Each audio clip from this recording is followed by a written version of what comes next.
जय हिंद। आप सभी का फिर से स्वागत है फोर क्रिएटिव स्टडीज के एक नए एपिसोड में। आज की इस एपिसोड में हम लोग देखेंगे बीपीएससी 134 के लिए यूनिट 2 चैप्टर नंबर 2 को आज के इस सेशन में देखेंगे।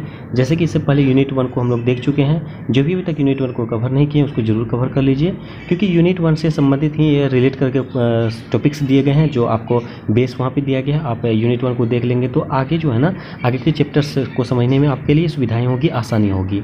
ओके, इसका एक प्लेलिस्ट बना दिया गया है बीपीएससी 134 के नेम से। प्लेलिस्ट का लिंक आपको डिस्क्रिप्शन बॉक्स में मिल जाएगा और कमेंट बॉक्स में पिन किया हुआ सबसे ऊपर में मिल जाएगा। तो आप उस लिंक पर क्लिक करने के बाद आसानी तरीके से सारे के सारे क्लासेस कर सकते हैं। तो आज के सेशन में हम लोग देखेंगे यूनिट 2 को, चैप्टर नंबर 2 को, जिसका नाम है राज्य प्रशासन की संवैधानिक रूपरेखा। राज्य प्रशासन की संवैधानिक रूपरेखा। इसमें जो बहुत ही ज़्यादा महत्वपूर्ण टॉपिक्स दिए गए हैं, जैसे कि हर साल एक ना एक क्वेश्चन पूछे जाएंगे इस टॉपिक्स में, इस यूनिट से हर साल पूछे जाते हैं। जैसे देखिए, राज्यपाल की भूमिका, आप लोग को मैंने एक सेशन डाला था सिर्फ इंपॉर्टेंट क्वेश्चन का, उसमें भी मैंने बताया था राज्यपाल की भूमिका को कई बार पूछा गया है। और आपका मुख्यमंत्री की भूमिका इसी चैप्टर में दिया गया है, तो इसको देखना बेहद जरूरी है। हम लोग इसको कवर करेंगे आज के सेशन में, ठीक है। और एक नम्र निवेदन है आप सबों से, मेरे बैकग्राउंड से जो भी साउंड आ रही है, जैसी भी प्रकार की साउंड आ रही है, उसको प्लीज़ इग्नोर कीजिएगा, ठीक है। सिर्फ मेरी बातों पर फोकस कीजिएगा, क्योंकि मैं अभी घर पर नहीं हूँ, मैं बाहर में हूँ। अगर मैं बैकग्राउंड को लेकर मतलब कि उसको देखते हुए चलूँगा ना, तो एक भी सेशन में नहीं डाल पाऊँगा। तो सो प्लीज़ आप सभी थोड़ा सा सपोर्ट कीजिए, मतलब कि हमारे साथ जुड़िए और उसको इग्नोर कीजिएगा, ठीक है। सिर्फ मेरी बातों को ध्यान दीजिए। और दिक्कतें तो हर एनी टाइम कोई ना किसी प्रकार की आपके पास रहेगी, लेकिन दिक्कतों का सामना हमको ही करना है और उसको इग्नोर करना है, ठीक है। तो चलिए सिर्फ मेरी बातों को ध्यानपूर्वक सुनिएगा। तो सबसे पहले हम लोग देखेंगे राज्य की जो है ना शक्तियाँ क्या क्या है, इसके बारे में हम लोग देखेंगे। राज्य सरकार की शक्तियाँ हैं उसके बारे में, और हम लोग राज्यपाल की भूमिका, मुख्यमंत्री की भूमिका को भी एक एक करके देखेंगे। तो सरल भाषा में मैं समझाऊंगा और सरल भाषा में भी दिया गया है, जैसे यहाँ से सभी ध्यानपूर्वक सुनिएगा। जैसे कि पहले बताया जा चुका है कि केंद्र और राज्य सरकारें अपनी शक्तियाँ सीधे संविधान से प्राप्त करती है। चाहे केंद्र सरकार हो, राज्य सरकार हो, दोनों प्रकार की सरकारें जो है ना, वो संविधान से ही अपनी शक्तियाँ प्राप्त करते हैं, चाहे कोई भी प्रकार की सरकार हो। देखिए, अपना देश में जो दो प्रकार की सरकार है, एक सेंट्रल गवर्नमेंट, एक स्टेट गवर्नमेंट, मतलब कि केंद्र सरकार और राज्य सरकार। केंद्र सरकार बोले तो जो इसमें प्रधानमंत्री का नेतृत्व होता है, और राज्य सरकार बोले तो जिसके मुख्यमंत्री का नेतृत्व होता है, ठीक है। तो इसके बारे में हम लोग एक एक करके जानेंगे, ओके। उसके बाद कहा जाता है केंद्र तथा राज्यों के बीच विधायी शक्तियों का बंटवारा संविधान में 3 प्रकार से किया गया है। केंद्र और राज्य सरकार में जो विधायी शक्ति है उसको 3 भागों में बांटा गया है, जो अनुच्छेद 246 में इसके बारे में चर्चा की गई है। ध्यानपूर्वक सुनिएगा आप सभी। केंद्र तथा राज्यों के बीच जो विधायी शक्तियाँ हैं वो संविधान के जो है 3 भागों में इसको बांटा गया है, जो अनुच्छेद यानी कि आर्टिकल 246 में दिया गया है। जैसे कि संविधान की 7वीं अनुसूची में विषयों को 3 सूचियों में रखा गया है, यानी कि जो न संविधान की 7वीं अनुसूची है उसमें इसके बारे में चर्चा की गई है 246 अनुच्छेद में, और इसमें 3 सूचियों में विभाजित किया गया है, 3 सूचियों में इसको रखा गया है। प्रथम या केंद्र सूची में दिए गए विषयों पर कानून बनाने का अधिकार केवल केंद्र को है। जो फर्स्ट पोजीशन पे है, पहला स्थान पे है, उसको केंद्र सरकार के द्वारा ही, यानी कि केंद्र का कानून बनाने का अधिकार जो है केंद्र सरकार का होती है, सेंट्रल गवर्नमेंट की होती है प्रथम स्थान पर। और उसी प्रकार कहा जाता है, जैसे देखिए 3 अनुसूची 3 प्रकार के भागों में बटाया गया, उसको हम लोग देख रहे हैं। प्रथम में कहा जाता है केंद्र सरकार के पास होती है कानून बनाने का अधिकार। उसके बाद अगला कहा जाता है इसी प्रकार द्वितीय है, दूसरे पे देखिए आप सभी ध्यानपूर्वक, कहा जाता है या राज्य सूची में दिए गए विषयों पर कानून बनाने का अधिकार केवल राज्य को है, यानी प्रथम स्थान पर केंद्र के पास होती है और द्वितीय स्थान पर जो है राज्य के पास होती है। इतना तक समझ चुके। 3 प्रकार के बोला गया था। प्रथम में कहा गया था केंद्र के पास, द्वितीय के पास जो है द्वितीय जो है राज्य के पास होती है, और तृतीय इसी प्रकार जो है तृतीय भी अनुसूची है, सूची है, जिसको जो हम लोग समवर्ती सूची कहा जाता है। केंद्र सरकार, राज्य सरकार और समवर्ती सूची, इसके अंतर्गत जो है दिए गए विषयों पर केंद्र तथा राज्य दोनों सरकारों को कानून बनाने का अधिकार है। मतलब कि कहा गया था प्रथम में जो है वो केंद्र सरकार के पास होता है अधिकार बनाने का, और द्वितीय में क्या होता है राज्य सरकार के पास, और तृतीय में जो है समवर्ती सूची होता था। उसके अंतर्गत जो ना केंद्र और राज्य दोनों के पास शक्तियाँ होती है, ठीक है, दोनों सरकार को बनाने का। बची हुई शक्तियाँ केंद्र के पास होती है। इसके अलावा जो भी शक्तियाँ बची होती है वो केंद्र के पास होती है। इसके बारे में हम लोग एक एक करके चर्चा करेंगे, आगे भी हम लोग इसके बारे में दिया गया है। अब हम द्वितीय और तथा तृतीय सूची में जिनमें वो विषय में है उसके बारे में जानेंगे। देखिए इसमें क्या कहा गया है, द्वितीय तथा तृतीय के बारे में चर्चा करेंगे, पहला की चर्चा नहीं करेंगे। इसमें केंद्र के बारे में नहीं दर्शाया गया, इसमें जो राज्य के बारे में दर्शाया गया है। ठीक है, तो आपका चैप्टर भी है राज्य के संबंधित, तो राज्य के बारे में हम लोग देखेंगे, उसके बाद समर्थी के बारे में जानेंगे। ठीक है, राज्य में देखिए राज्यपाल हो, मुख्यमंत्री हो, किसके अंतर्गत आता है, वो मुख्यमंत्री मतलब राज्यपाल के अंतर्गत आता है, सॉरी राज्य के अंतर्गत आता है, ना कि केंद्र के अंतर्गत। ठीक है, तो यहाँ पे राज्य के बारे में चर्चा की गई है, मतलब कि तीसरे और द्वितीय और तीसरे के बारे में चर्चा करेंगे, जिसमें जो है ना राज्य सरकार और समवर्ती सूची के अंतर्गत इसमें दिया गया है। ठीक है, यहाँ तक क्लियर हो गई। उसके बाद आगे हम लोग देखते हैं, जैसे बताया गया था, अभी मैंने बताया था कि केंद्र सरकार का इसमें नहीं रखा गया। अभी हम लोग चर्चा कर रहे हैं द्वितीय और तृतीय, समवर्ती सूची और राज्य सूची। तो हम लोग पहले देखेंगे राज्य सूची के बारे में समझने का प्रयास कीजिए क्या कहा जाता है। राज्य सूची में टोटल 59 विषय हैं, 59 सब्जेक्ट्स हैं। ठीक है, अब ध्यानपूर्वक इसको देखना, 59 विषय हैं, जिसमें मूलतः लगभग जो है ना अनुसूची 7 में जो है 66 विषय दिए गए हैं। अनुसूची 7 में जो है ना टोटल 66 विषय दिए गए, जिन पर राज्य सरकार का एकमात्र अधिकार है। इन टोटल 59 विषयों पर जो है किसका अधिकार है, राज्य सरकार का अधिकार है। ठीक है, उसी प्रकार हम लोग आगे भी और जानेंगे, और उनमें से कुछ महत्वपूर्ण विषय हैं, जैसे कि राज्य, सार्वजनिक व्यवस्था, पुलिस, कृषि, सार्वजनिक स्वास्थ्य एवं स्वच्छता, स्थानीय शासन आदि। जैसे देखिए टोटल 59 विषय हैं। मुख्यमंत्री, राज्यपाल हो, इसमें कौन कौन से कार्य कर सकते हैं, जैसे कि आपका हो गया कृषि के विभाग में, सार्वजनिक स्वास्थ्य के बारे में, मतलब हॉस्पिटल वगैरह में स्वच्छता के बारे में, पुलिसकर्मी, देखिए आप सभी जो है ना पुलिस के बारे में भी राज्य सरकार के द्वारा ही होता है। जैसे कि अब होता है ना बिहार पुलिस, राजस्थान पुलिस, उसके बाद मुंबई महाराष्ट्र पुलिस, उसी प्रकार जो है ये सारे के सारे जो विषय, कितने 59 विषय जो हैं राज्य सूची के अंतर्गत है, ये सभी मुख्यमंत्री और राज्यपाल के अंतर्गत आते हैं।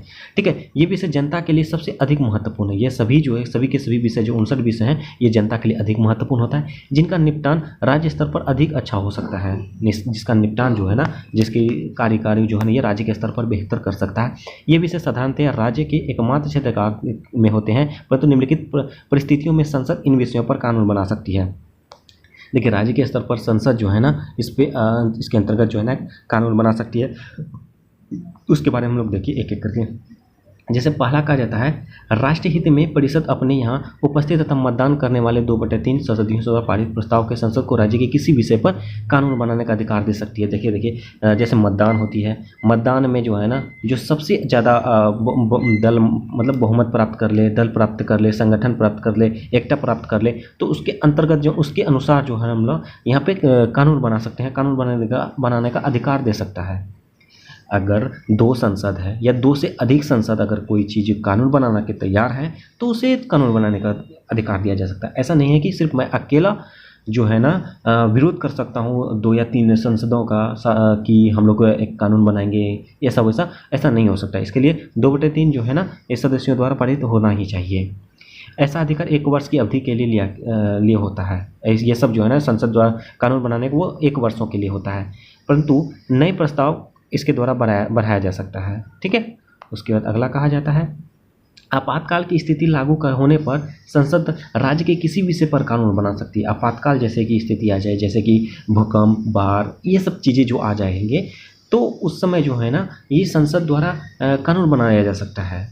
हालांकि राष्ट्रपति शासन लगती है तो उसमें जो है ना संसद द्वारा भी लागू करेंगे तो उसके अनुसार राष्ट्रपति कार्य करेंगे। ओके, और 2 या 2 से अधिक राज्यों के कहने पर संसद उन राज्यों के राज्य का विषय पर कानून बना सकते हैं। जैसे मैंने अभी बताया था 2 या 2 से अधिक होना चाहिए कम से कम। ठीक है, तो इसके अनुसार कानून बना सकती है।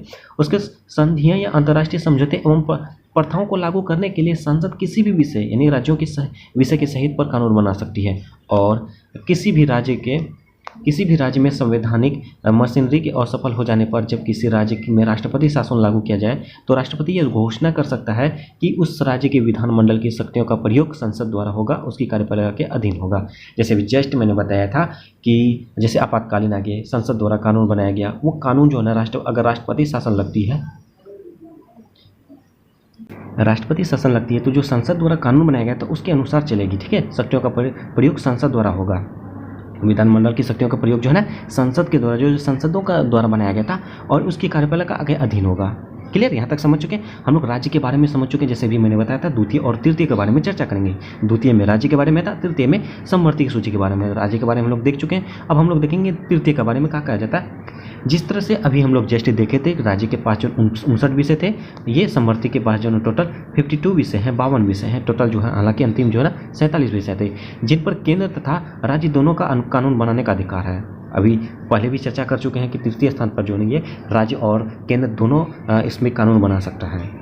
इसमें महत्वपूर्ण विषय है आपराधिक कानून, आपराधिक प्रक्रिया, विवाह, शिक्षा, नागरिक प्रक्रिया, आर्थिक तथा सामाजिक नियोजन आदि इसमें है। समवर्ती सूची के अंतर्गत आते हैं आपराधिक कार्यक्रम, रेप हो जाए या विवाह जो है, मतलब बाल विवाह हो गया, शिक्षा के क्षेत्र में हो गया, नागरिक के क्षेत्र में हो गया, कोई भी प्रकार की प्रक्रियाएं हो, आर्थिक समस्याएं होगी, ये समवर्ती सूची के अंतर्गत आएंगे।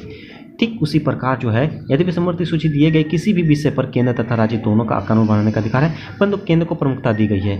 जिस तरह से इसमें जो है ना समवर्ती सूची में दोनों का अधिकार है, किसका किसका, केंद्र और राज्य का दोनों। इसमें जो जिसका प्रथम प्रमुखता किसके दी जाएगी, केंद्र सरकार को प्रमुखता दी जाएगी, उसके बाद राज्य सरकार को दी जाएगी। इसका अर्थ यह हुआ कि किसी विषय पर केंद्र तथा राज्य के कानून के टकराव या विरोध की स्थिति में केंद्र का कानून मान्य होगा। अगर किसी प्रकार का कानून बनाया गया, ठीक है, ये प्रकार का कानून बनाया गया, ये केंद्र सरकार है और ये राज्य सरकार है, ठीक है। अगर ये कानून जो है ना, ये दोनों के बीच मतभेद हो जाए, राज्य और केंद्र सरकार के बीच, तो इसमें जो है ना केंद्र सरकार को प्रमुखता दी जाएगी। इसमें जो भी ये फैसला लेंगे केंद्र सरकार के हित में ही होगा, ठीक है। तो ये बातें कही जा रही है। उसके बाद परंतु यदि राज्य के कानून को राष्ट्रपति की स्वीकृति के लिए सुरक्षित रखा गया हो, तो उस पर राष्ट्रपति की स्वीकृति मिल गई हो, तो विरोध या टकराव के होते हुए भी राज्य का कानून प्रबल हो सकता है। अगर देखिए, जैसे मैंने बताया था क्या, अभी केंद्र सरकार के हित में होगा, अगर वहाँ राष्ट्रपति अगर अपना स्वीकृति दे दी, अगर राज्य के द्वारा अगर कोई संसद यानी कि कानून बनाया गया है और इसके द्वारा जो राष्ट्रपति इसमें जो निहित हो गया है, इसके स्वीकृति दे दी है, तो केंद्र सरकार को यहाँ पीछे हटना पड़ेगा। क्लियर। तो ये बातें कही जा रही है, मतलब केंद्र सरकार से भी बढ़कर होती है कौन, राष्ट्रपति। इसका मतलब कहने का यही अर्थ है। आई होप कि इतना तक आप सभी समझ चुके होंगे।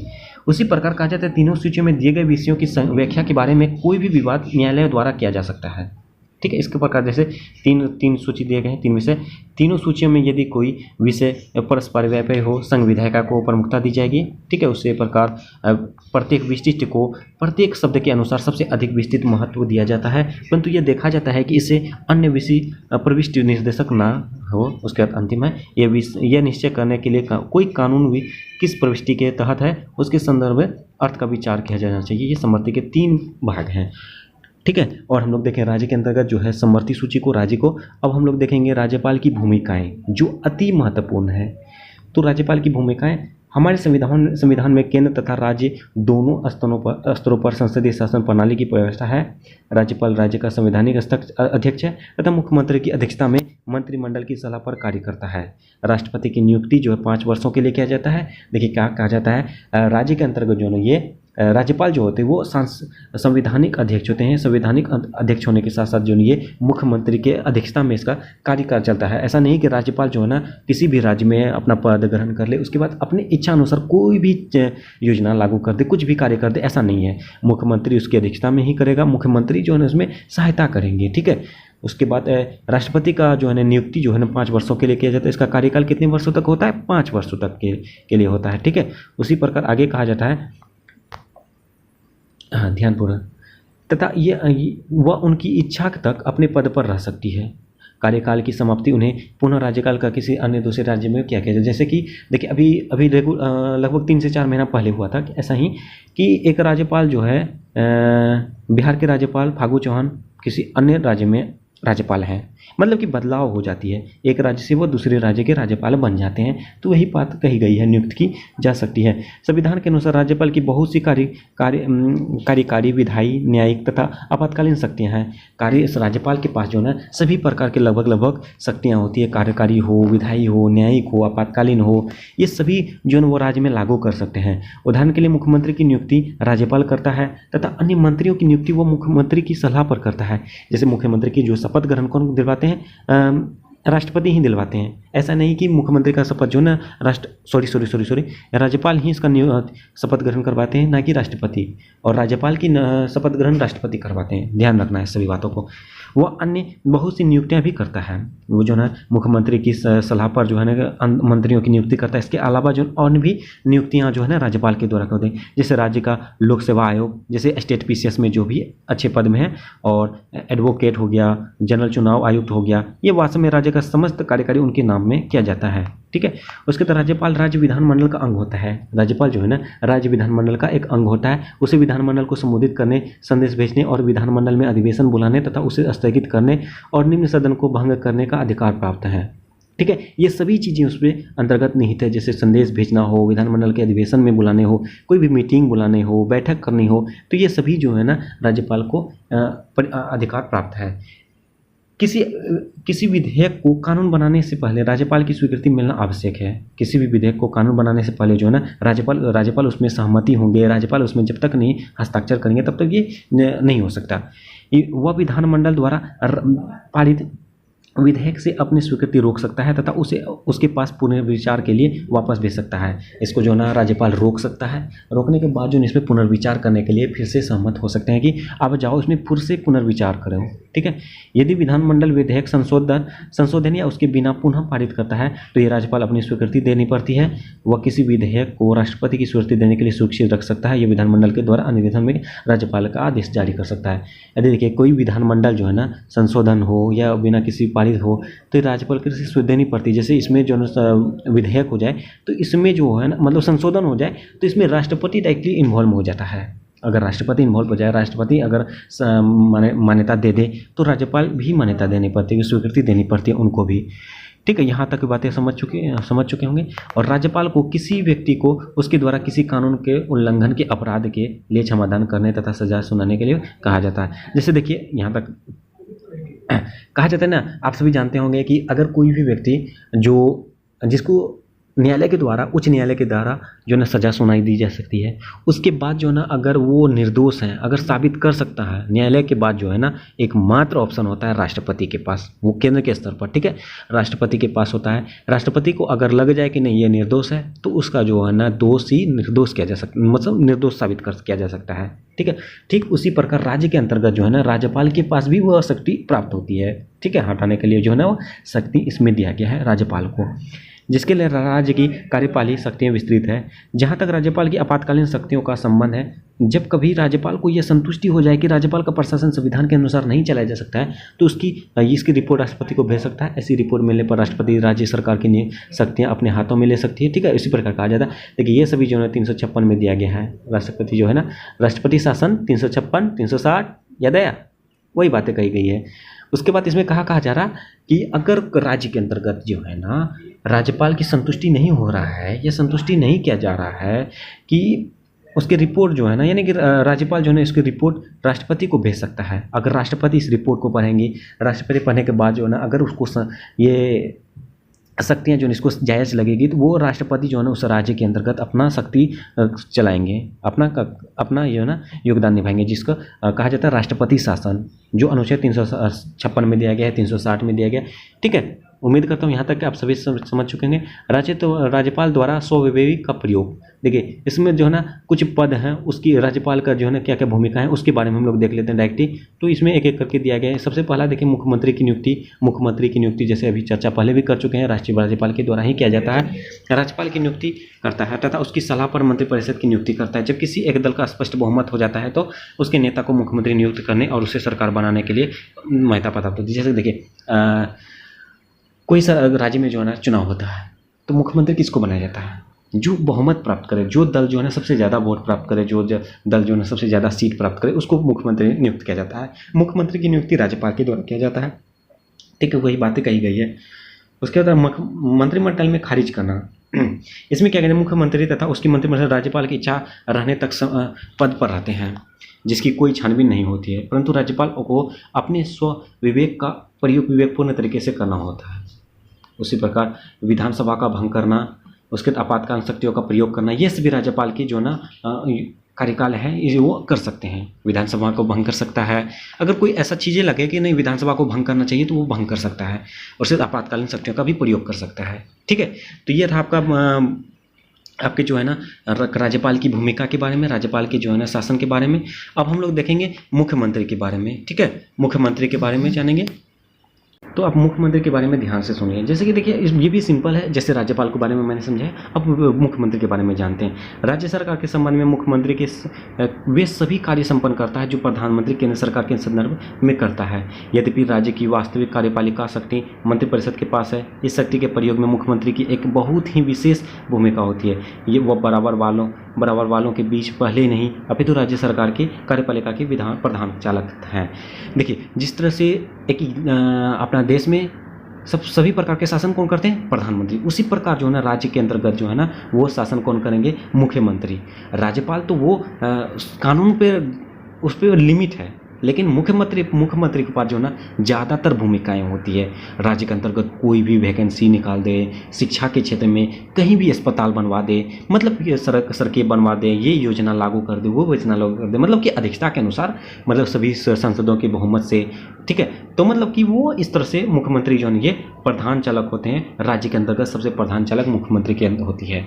ठीक है, ये संवैधानिक स्तर पर राज्यपाल की प्रधानता होती है और इसमें जो है ना ऐसे मुख्यमंत्री प्रधान होती है।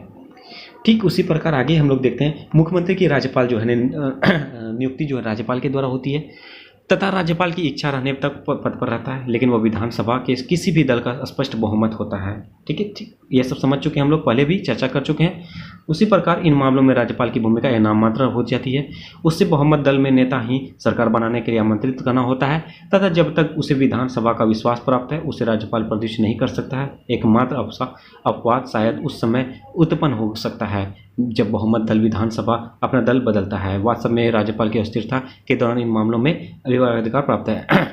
मतलब कहा जाता है राज्यपाल जो है ना अपने मन से इच्छानुसार जो है मुख्यमंत्री को हटा नहीं सकता, उसके पद नियुक्त नहीं कर सकता है। ठीक है, जब तक नहीं उसमें जो है ना जो भी दल है इकट्ठा नहीं हो जाएंगे, अफवाह मतलब कि उसका विरोध नहीं करेंगे, बहुमत दल जो भी लोग विरोध नहीं करेंगे, तब तक मुख्यमंत्री को नहीं हटा जा सकता है। मतलब कार्यकाल के शासन में ऐसा नहीं कि 5 साल के बाद भी वो अपने रहेंगे। ठीक है, तो इस तरह से है। अगर कोई नेता अगर कोई मुख्यमंत्री जो है ना अपना दल जो है बदलते हैं, जैसे अपना बिहार के मुख्यमंत्री नीतीश कुमार जी जो हैं वो अपना दल बदलते रहते हैं। ठीक है, तो उस समय जो है राज्यपाल को थोड़ा सा दिक्कत होती है अस्थिरता में, तो उस समय जो ये अपवाद हैं, अदरवाइज ऐसा कुछ भी नहीं है। ओके, तो ये राज्यपाल। उसके बाद कहते हैं मंत्रिपरिषद में संबंध में मुख्यमंत्री की शक्तियाँ। मुख्यमंत्री मंत्रिपरिषद का नेता होता है, वह मंत्रियों का विभाग सौंपता है तथा इन विभागों पर चाहे परिवर्तित भी कर सकता है। वह मंत्रिपरिषद की कार्य प्रणाली में समन्वयकर्ता की भूमिका निभाता है। यह वह देखता है कि विभिन्न विभागों में निर्णय सुसंगत है। वह विधानसभा में मंत्रिपरिषद का नेतृत्व करता है तथा उसका पक्ष करता है। संक्षेप में वह विधानसभा के प्रति मंत्रिपरिषद के सामूहिक उत्तरदायित्व को सुनिश्चित करता है। मुख्यमंत्री कैबिनेट के लिए कार्यकारी सूची को तैयार करता है। ठीक उसी प्रकार जैसे देखिए कहा जा रहा है क्या कि मंत्रिपरिषद जो होती है, अगर मुख्यमंत्री जो कोई भी योजना कोई भी चीज़ें हो वो मंत्रिपरिषद पे परिपेक्ष करेंगे, वो अपनी सलाह लेंगे, वो अपने जो है योजनाओं के बारे में बताएंगे मंत्रिपरिषद को। अगर मंत्रिपरिषद जो है ना इसमें राजी हो जाएंगे उसके बाद मुख्यमंत्री कार्य करेंगे। ठीक है, तो यह कैबिनेट के अंतर्गत होती है। ठीक उसी प्रकार आगे भी कहा जाता है कि भले ही वह विभिन्न मंत्रियों को सौंपे गए विषय हो, उसके अतिरिक्त राज्यपाल द्वारा मुख्यमंत्री की सलाह पर मंत्रियों की नियुक्ति की जाती है तथा मंत्री राज्यपाल की इच्छा रहने तक पद पर रह सकते हैं। इन प्रावधानों के परिणाम स्वरूप वास्तव में मुख्यमंत्री की इच्छा रहने तक ही मंत्री पर पद रह सकता है। तो यही बातें कही गई है, मुख्यमंत्री के जो है ना इच्छा अनुसार तक ही वो मंत्रिपरिषद के पद पर रह सकते हैं।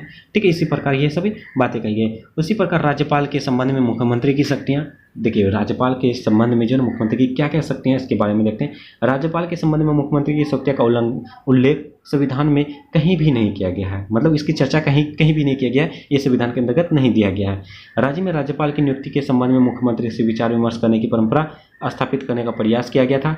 इसका भी केंद्र सरकार के कई बार पालन नहीं किया गया। इसका भी जो है ना केंद्र सरकार में कई बार इसका उल्लंघन किया गया, कई बार पालन नहीं किया गया है।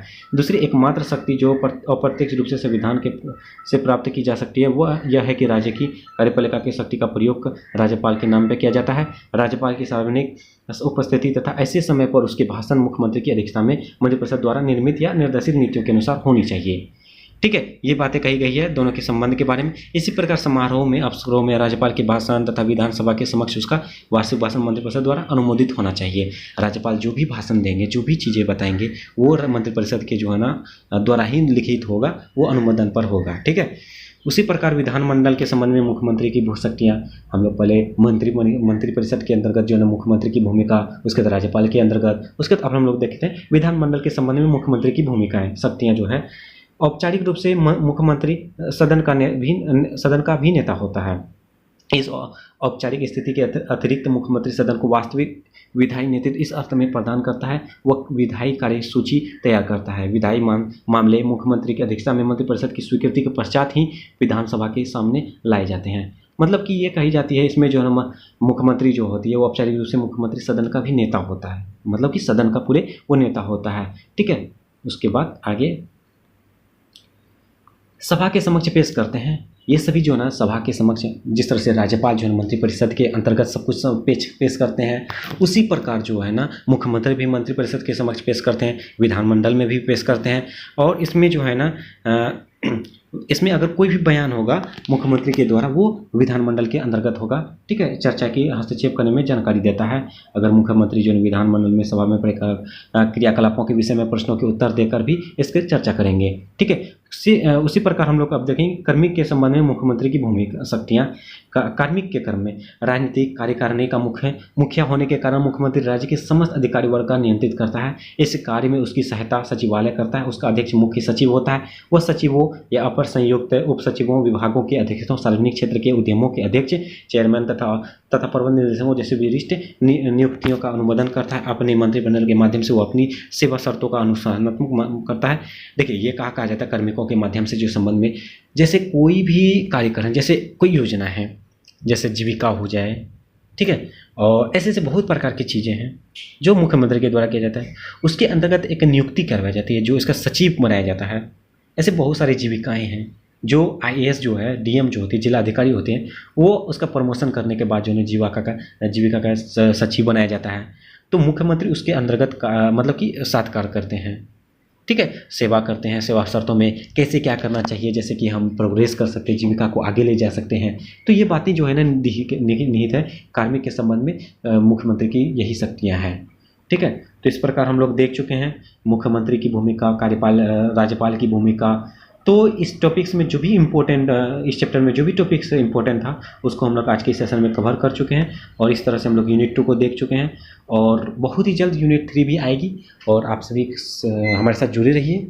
और एक निवेदन है आप सबों से, जो भी चैनल में पहली बार आए हैं और चैनल को सब्सक्राइब नहीं किया तो प्लीज़ चैनल को सब्सक्राइब जरूर कर लें, बेल आइकन को जरूर हिट करें। सेशन अच्छा लगे तो लाइक जरूर कीजिए, कमेंट के माध्यम से जो भी डाउट हो डाउट पूछिए और अपने दोस्तों को भी ज़्यादा से ज़्यादा शेयर कीजिए। चलिए मिलते हैं नेक्स्ट सेशन में, तब तक के लिए थैंक यू। जय हिंद,